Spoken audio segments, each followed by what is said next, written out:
Hi there, and I'm back with the next edition of Talk the Talk. And today we are going to be speaking only of variations.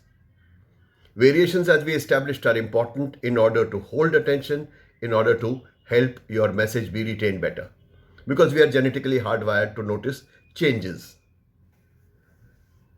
There are two types of variations I mentioned last time. There is the variation of tone and the variation of the way you use your body. Body language we are keeping for later, but in the next few events, we are going to be talking about tonal variations. The most obvious tonal variation is what? You are going in the market and you notice a friend far away. Do you whisper his name? Do you shout it out? Think, hey, Sunil! Sunil turns around and comes and meets you. You shake hands. Do you continue to say, you know what I want to tell you about, Sunil? Or do you begin to talk in a normal tone? In the initial stages, you wanted to draw attention.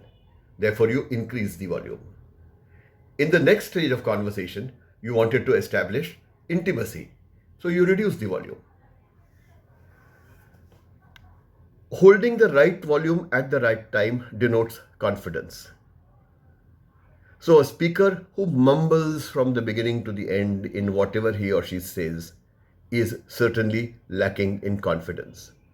He or she is mumbling because he or she is not sure whether what he or she is saying is right or not right, whether what is being said would be taken properly or wouldn't be. What about somebody who typically only whispers? The same as the mumbler? Doesn't have the confidence to draw attention? What about the person who always shouts and speaks? Only wants to draw attention, is not comfortable with intimacy. See what the tonal variation tells you? It tells you the state of mind of the person. And how do you use tonal variation? You use tonal variation while speaking in public for a loud tone for drawing attention, higher volume for drawing attention, and higher volume for controlling a crowd.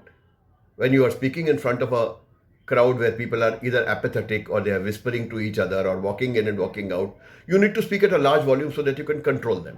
But once you are in control of them, then you need to reduce the volume and speak in a normal way so that that control that you have established over them turns into intimacy. And when it turns into intimacy, they lower their guard, and in the process of lowering their guard, they let your message in and they retain it better. They stop being defensive. So you can use tonal variation for drawing attention, controlling people, or for creating a sense of intimacy in which defenses are down and messages are communicated effectively. This is just one tonal variation. We'll be speaking of others like the pause, the emphasis, etc. in the days to come. Meanwhile, happy speaking.